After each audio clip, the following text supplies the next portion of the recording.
Welcome to USA Global TV and Radio, where our mission is to provide education, entertainment, hope, and inspiration. USA Global TV and Radio connects you with experts and audiences all around the world every single day to help you succeed in business and to live a richer life. Visit us at usaglobaltv.com to learn about career and life-changing training and mentoring programs like the Listening Mentor. Subscribe to our newsletter to stay informed about our special programs and offers. Discover how you can become a guest on one of our shows or a host or producer of a USA Global TV and Radio show of your very own. That's USA Global TV and Radio, where the doctor is always in.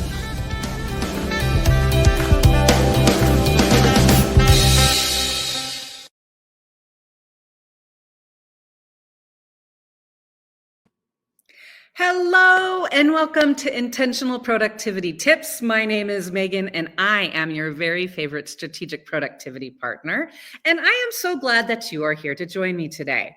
Today we're going to be talking about a topic that we might not always want to think about, but is important too. Today we're going to talk about stay calm, stay ready, productivity with go and no-go bags. So we're going to talk about that specifically. But before that, I want to share with you again, my name is Megan. I am a strategic productivity partner. This show, weekly Intentional Productivity Tips, is on USA Global TV and Radio on the YouTube channel. Please check it out. Please go to our YouTube channel, the USA Global TV and Radio YouTube channel. Please check out my show. Please like it, subscribe, and be notified of new episodes, and check out the other shows that are also available. One thing I do want to share with you is that next week, the day of my show is going to be changing. Moving forward, starting on December 19th, Intentional Productivity Tips is going to be on Thursdays at 2 p.m. That's Thursdays at 2 p.m. moving forward next week. But we are here today. We are Intentional Productivity Tips. And as I said, I am Megan. I have a presentation that I am going to share with you. So I am going to get that up right now. Here is my presentation. Again, so we're going to talk about go and no-go bags. We are going to talk about staying calm and staying ready no matter what the situation is. I'm going to share with you why this is an important topic for me personally and why it's important for a lot of people. If we have been paying attention to events in the world, going on around the world over the last several years, we know that there are some times when unexpected things came up. It could be storms, it could be weather related, it could be wildfires, it could be heat related, it could be needing to leave someplace quickly. But one of the things that has changed in our life, if we want to be honest, is that there are times when we need to be prepared that we might need to leave where we're at, stay sheltered where we're at. So today we're going to talk about how to stay calm and stay ready so we're productive, because we know that staying productive through all of it is going to be helpful to what we're doing. So today we're going to talk about two things. We're going to talk about preparing to stay calm and ready in an emergency. And then, of course, we have this week's productivity quick tip, adding task time to your tasks. So let's talk a little bit about boosting our productivity and taking control. Again, why is it that we're talking about the importance of having go and no-go bags? So we're going to talk about that today. So as you'll see, we have a progression of the things we're going to talk about. The first thing is I'm going to share my journey to preparedness, because over the last 12 months, I have learned and I have started to prepare in ways that I never did before because of where I live, and we'll get into that. We're going to talk about what are go bags and no-go bags. We're going to talk about go bags. We need to be ready to leave.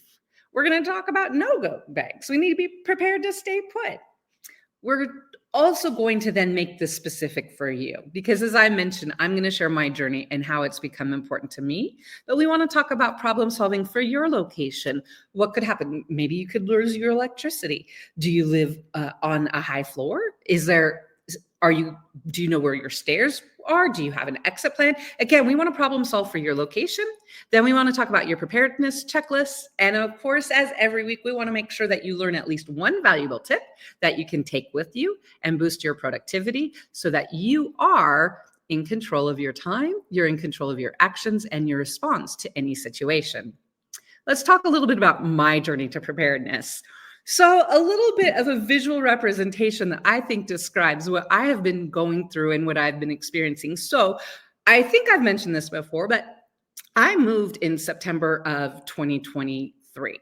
I, for about 13 years, lived in North San Diego County. I lived in the Oceanside area, which is a very beach area. North San Diego County weather-wise is generally mild. There is rain there and there's wildfires. But when you think about it, the weather in North San Diego County is, well, downright dreamy, right?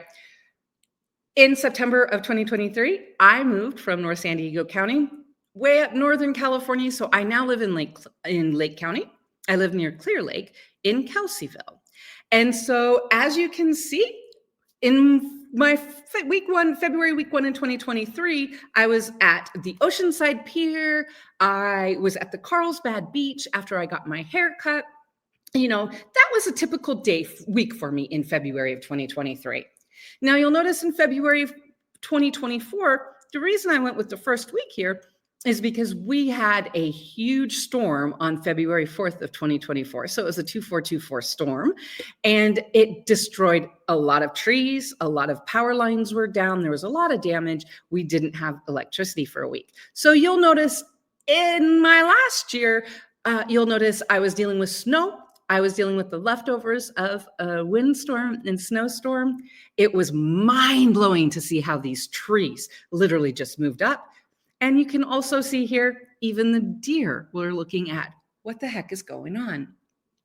So as I was dealing with this storm and the loss of electricity and needing to do things like all of a sudden have a generator and figure out what I was going to do and how I was going to live, I started to realize that I needed to think in the winter, living in Kelseyville, I needed to think about a go or a no-go bag. Right? So what are go and no-go bags? Let's be honest and break it down. Now, I'm specifically talking about evacuations and your belongings, but we also want to think about what we want to include for work or what we want to include to be able to continue to be productive.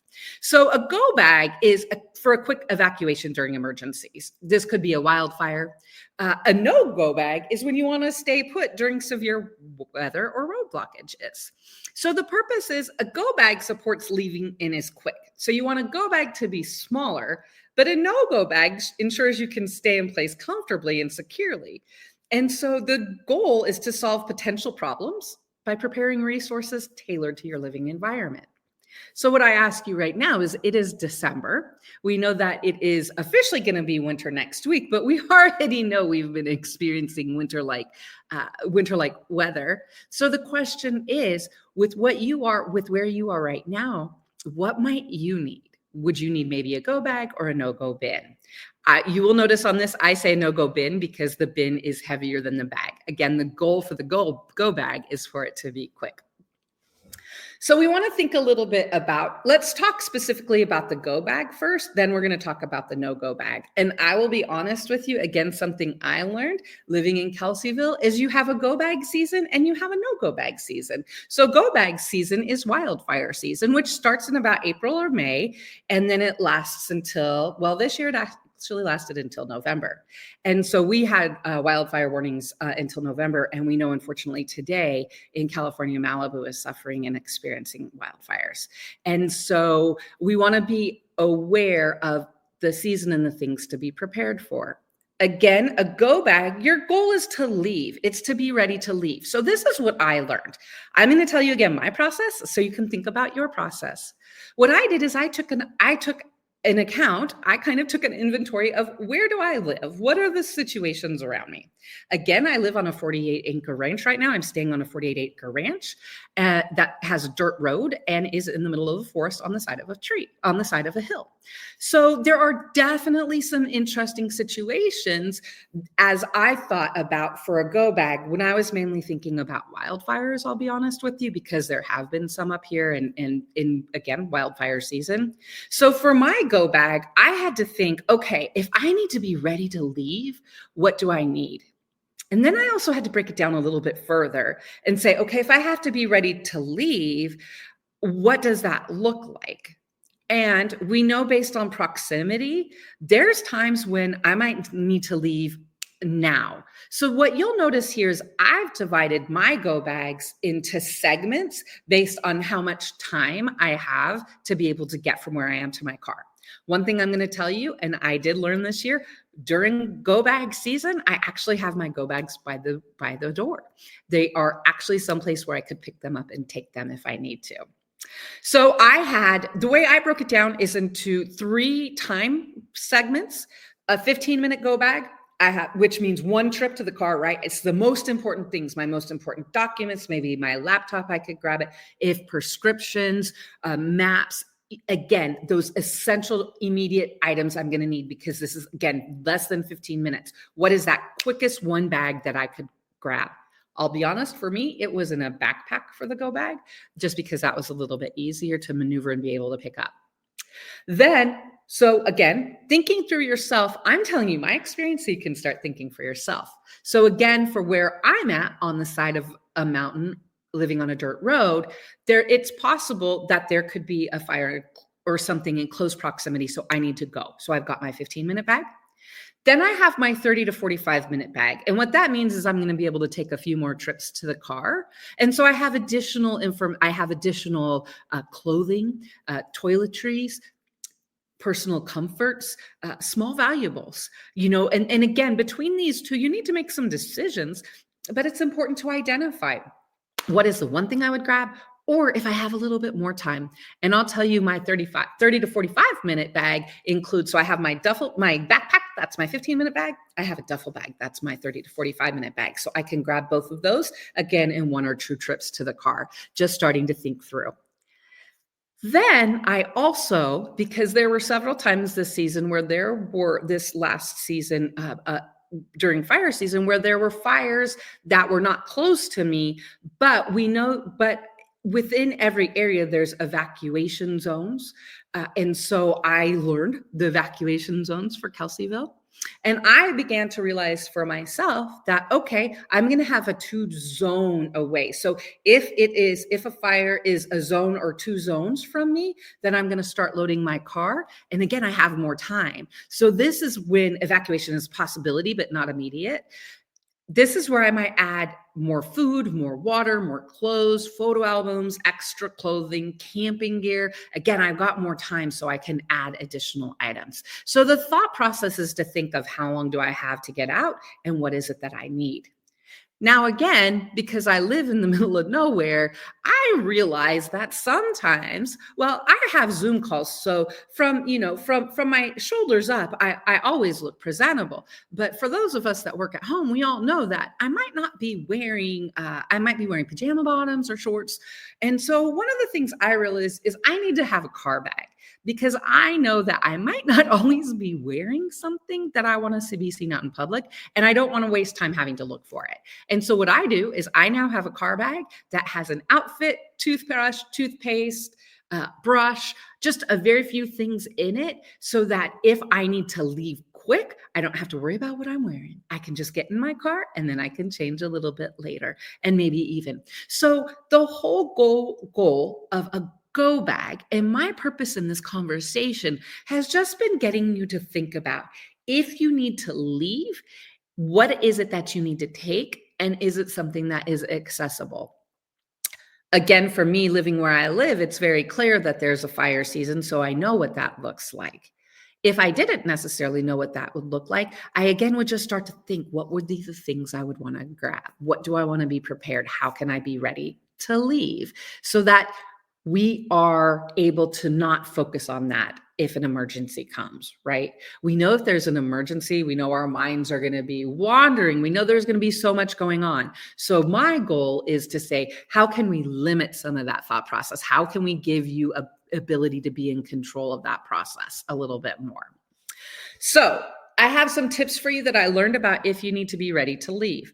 So one of the things I always say is think about your evacuation strategy. One of the things that I thought is if I had to go and maybe I didn't have everything or I wanted to be able to do one last sweep of the place, what I think about is and I did this a couple times during fire season. We think when we're in school, we have fire drills.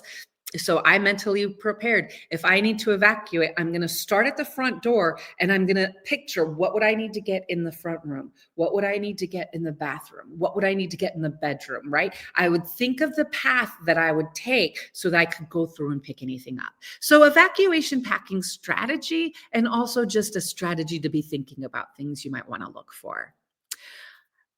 If needed or if appropriate, keep bags accessible and ready by the door. I chuckled a couple weeks ago. I was looking on a local social media page, and somebody commented and made the joke that he grabbed his sweatshirt out of his go bag because it's time to switch seasons. And I just found that ironic, but also an important conversation and something to think about. Also, prioritize based on time. So essentials are first. Comfort comes last. You must think about your essentials and what that looks like for you. We are all different. We all have different priorities. And guess what? Whatever your priority is the right priority. We just want to make sure you're prepared for it. So we want you to be able to ready. We want you to be ready to grab and go. So that's the go bag. And again, for me specifically, that is more during fire season, during the summer months. The no-go bag, and this again, February 2024 and the winter of 2024 and spring of 24, actually till May of 2024 when it stopped snowing around here, I learned a whole new element of the no-go bag and being prepared to stay safe where you're at. I learned that there are 4 categories.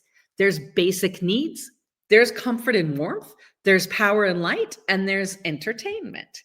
So again, on February 2nd, at the beginning of this year, we had a beautiful, glorious, the night of February 3rd was a beautiful snow night. Woke up the next morning, it was a winter wonderland, right at the sunlight, and it was gorgeous. There was snow everywhere. By 10 a.m., the windstorm came, and all of the snow was blown away, and we lost power about 9 a.m. on that day. And one of the most ironic things that I realized, and why I include entertainment into this category, is because I personally didn't have any hard content. I read my iPad. I read on my phone. I do everything electronically. Are you like me? What I realized is I needed to be prepared with entertainment. We're starting there, and then we'll go back around to what we need to be prepared for our no-go bag. So this is when we need to stay safe. Maybe we have electricity, maybe we don't. Again, think about where you're at. Is there a time where roads might be closed, where you might not be able to get out? So again, think about entertainment. Do you have books or a magazine, hard content? Because we don't just want to rely on our electronics because we don't know how long their electricity is going to be out. And do we want to use all of our charge on that? So I would say one thing is for entertainment is to be aware of books, magazines, puzzles, games, anything, cards, a deck of cards. I didn't even have that. I was wanting to play solitaire. So be prepared for that. The other thing you want to do, and this is something that I learned because, again, we had a storm. It was a raging storm all night long. It was windy. It was dark. And I was just like, my mind. So I knew that the storm was expected to last for about 11 hours. I decided at that point that I was going to go ahead and drain the battery on my laptop. I was going to watch TV and music and things like that during the storm when I was stressful. And so when I was stressed out. And so one of the things I learned is you want to look at what you have downloaded, right? If we're not going to be able to get to the internet or get to anything, we need to make sure we have things downloaded on our hard devices too. So I've spent a lot of time about entertainment, but just something to think about. What are you going to do if you are in a no-go situation and there's not electricity and you have 24 hours a day to pass? And so think about those things you want to do. Now we're going to go around. So let's think about power and light. Again, power and light, when you don't have electricity, can be challenging. And so I have started collecting lights and different things I could use for lights and power when I am in a no-go situation. So headlamps, lanterns, there's cute light switches that turn on, flashlights. Check your what you have on hand. Check your inventory of these things. I'll tell you right now, it's a great time because of the holidays. I will tell you, I got a new lantern recently. It's a cute little Energizer electric lantern that's battery operated. And so think about those things. And if you don't have it, then now's a great time to go look for it and to buy it.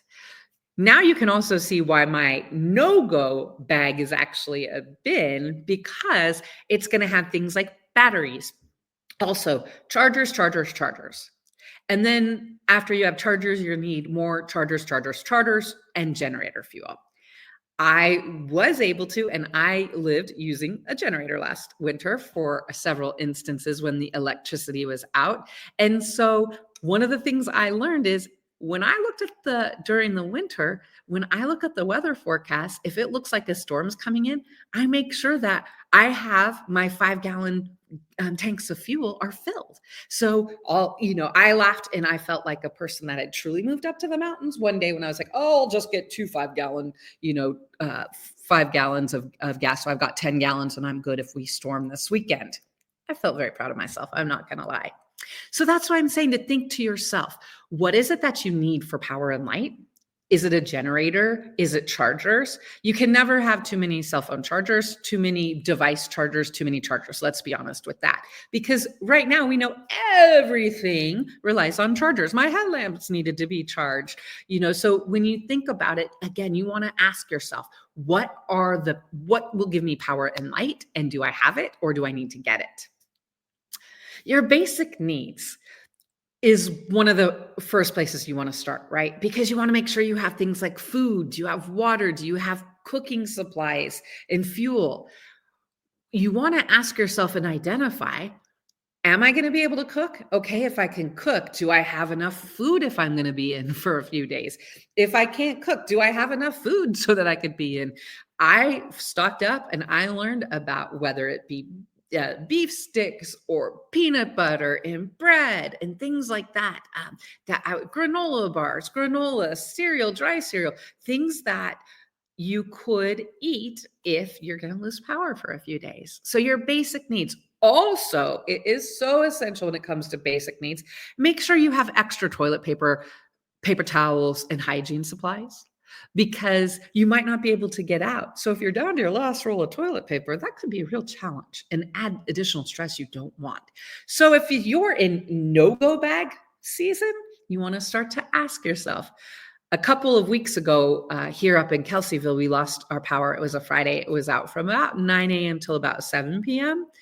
And it was interesting because I hadn't been in that mindset. And so it was kind of like a preseason. The next day, someone said, hey, it's like we're in winter preseason here. And so take this time to think about it. And since we are in winter, we want to think about comfort and warmth also. You want to think about the layers of clothing you have, blankets, rechargeable heating pads,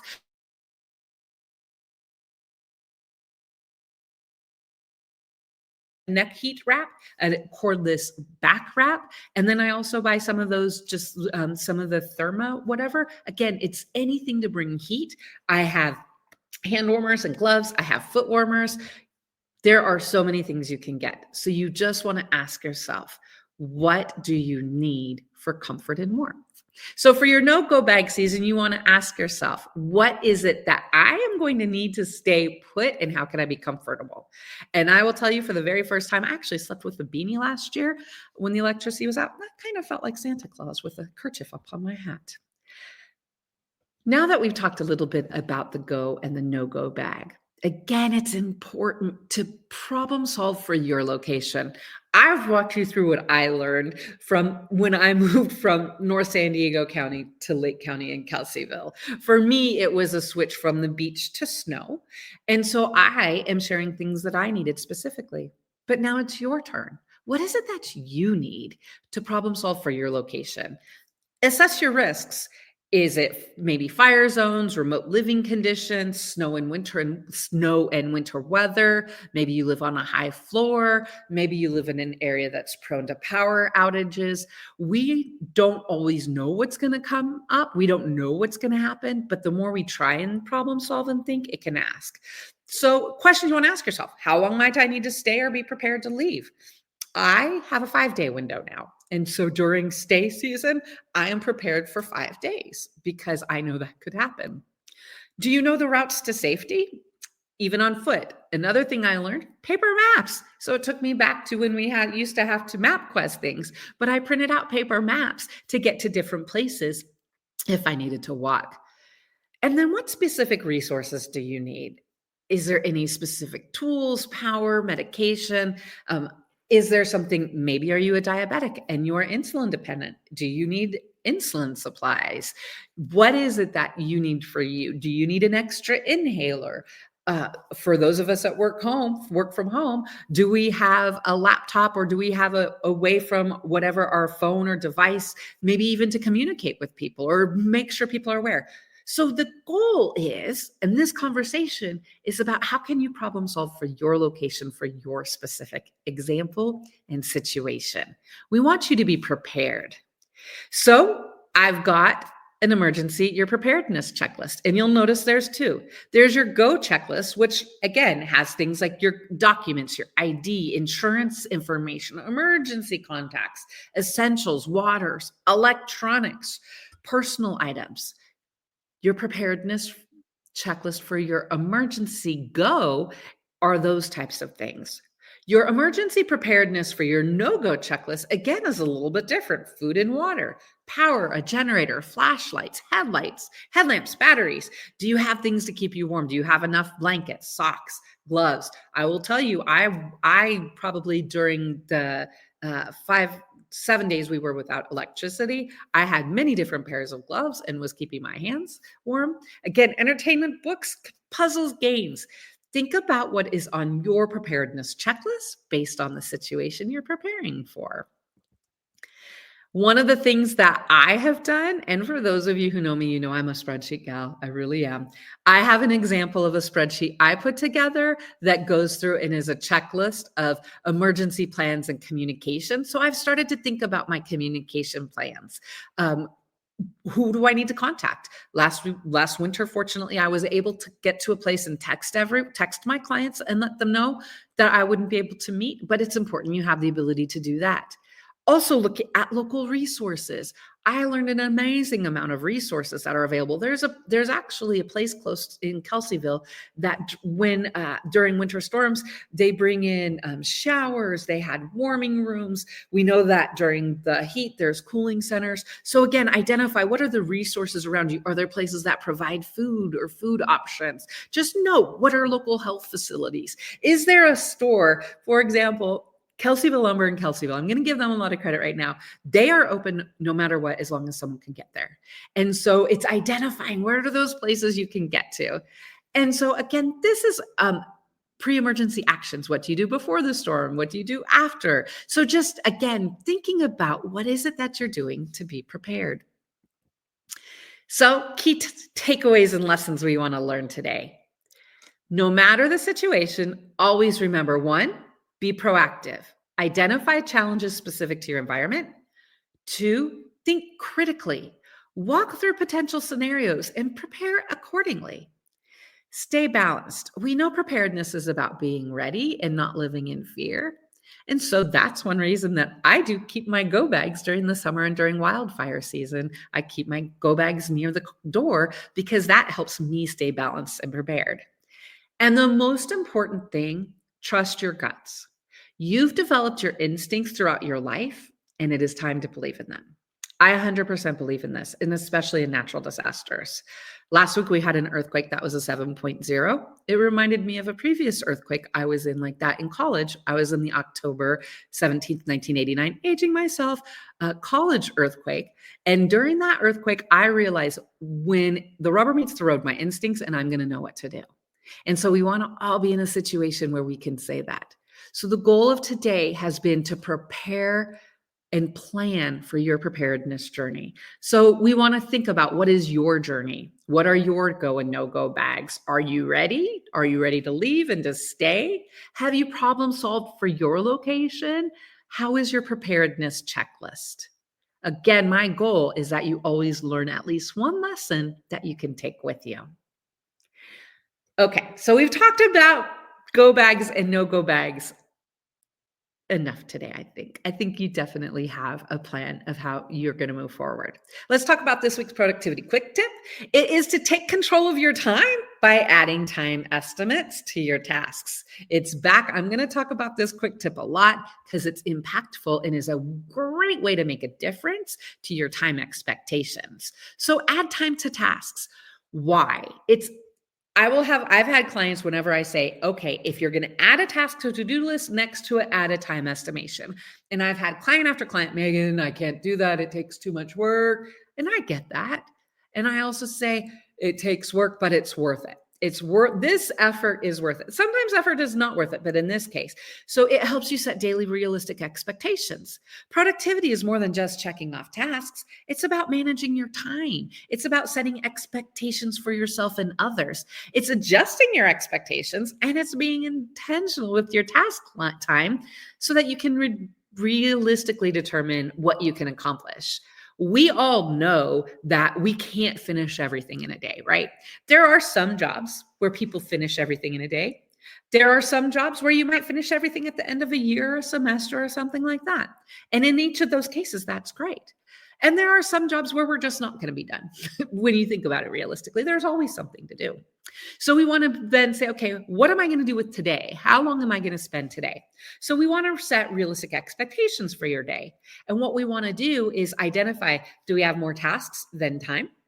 Because if so, we can adjust our expectations. So for example, if we look at it, I have some tasks here that are about, the task time that I have listed here is 8 hours. So let's say I had 8 hours of task time I wanted to complete in a day. And I also knew that I had 5 hours of meetings. Well, in my world, 5 plus 8 equals 13. So that means that would be 13 hours of task and work time in a day. Gonna be honest with you. Don't really want to spend that much time working every day. On occasion, but not every day. So if I know that today I do not want to spend 13 hours in meetings and project time, then I need to come back and I need to say, okay, what am I going to adjust? Is it the projects? Is it the meeting? What? But I know that I will set my day up for success and avoid being overloaded when I identify my tasks. I'm going to increase, because when we're overloaded, our stress is increased. So by taking control of our task time to help setting realistic expectations, we can have more peace-filled productivity. And really, isn't that what we're all after? I know I am. So this week's productivity quick tip is how we're going to set task time so that we are building realistic expectations. So review your calendar. So how we're going to do this in 3 daily steps. 1, review your calendar early in the day. Identify how many meetings I have for hours, how much time I have for projects that I need to finish, or how much project time I need to complete. Then again, make sure we have time estimates to tasks so we know how long it's going to take. And then the other thing we want to do is we want to balance task time with commitments. One of the things we want to do is I know I'm going to have 5 hours of meetings and 8 hours of project, then I don't want to plan for 8 hours of project, because we don't want to go minute by minute, right? We want to create a buffer period because we know that things are going to come up, or we want to be prepared. So one of the things is generally about an 80 to 20%, an 80-20 rule, right? So schedule about 80% of your project time and give yourself a buffer of 20. I'll be honest with you, This might be different for you. That is a general rule. I have some clients that actually have taken the time, and I have one client who he is more about a 70% of task time that he assigns, and he gives himself a 30% buffer. Again, there is no right or wrong. It's your time. So take control of it and set realistic expectations. That's what intentional productivity tips is all about. So task time and setting task time is this week's productivity quick tip. Today, we have talked about stay calm and stay ready. And I would actually say that that is a good way to say we want to prepare to stay calm and ready in an emergency with our go and no-go bags. And we also want to stay calm and stay ready by setting realistically productivity quick tips, realistic activity time. We're able to learn and grow as we go, taking control of our actions and our reactions and our response to situations is one of the best ways we can stay productive, whether it's in an emergency situation, whether it's a stay-in situation, whether it's planning for our day. The most important thing is that you stop and give yourself space, time in a quiet area to be able to think through these things. Sometimes life is going so fast. It's important to stop and slow down and ask ourselves, what's the best way to stay calm so that we can stay ready? This has been this week's Intentional Productivity Tips. I am Megan. I am your very favorite strategic productivity partner. And I am so glad that you have spent this time with me today. I hope it's been helpful for you to think a little bit about a go and a no-go bag and just about your productivity and about your situation and how to best respond to it. Exciting news next week. Intentional Productivity Tips is going to move to Thursdays at 2 p.m. Pacific, 5 p.m. Eastern. I will be sharing information and I will be continuing to announce that, and I will be excited to see you next Thursday. I hope you have had a great day. I hope you make it a great and productive rest of your week. This is Intentional Productivity Tips. You are watching me on USA Global TV and radio. You are watching me on the YouTube channel, maybe even the website. Please remember to like, subscribe, and be notified of new episodes. If you ever want to reach me, you can find me at my website, indelible.global, or you can follow me on Instagram at Intentional Productivity Tips. I want to thank you for being with me today. And I want to again say have a good week. And now I would like to have a word with our sponsors.